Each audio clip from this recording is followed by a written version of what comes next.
हे फक्त एक चॅनल नाही, हे आहे आपलं मनातलं घरकुल, जिथे आठवणी जपल्या जातात, प्रेम साठवलं जातं आणि मनाला हलकं वाटावं असं काहीतरी सांगितलं जातं. आयुष्य वेगाने धावतंय, कोणी यशासाठी धावतंय, कोणी जबाबदाऱ्या पेलवतोय.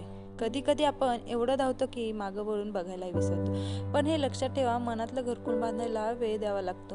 कारण पैशानं फक्त घर मिळतं, पण माणसांनी प्रेमाने, आधाराने, विश्वासानं घरकुल तयार होतं. तरुणांनी संघर्ष करायलाच हवा, मोठं व्हायलाच हवं, पण एवढं मोठं होऊ नका की आईबाबांचं हसणं हरवतं आणि घरकुलातली माणसं दूर जातात. मोठ्या माणसांना सांगा, तुमचं घर अजून पूर्ण झालेलं नाही.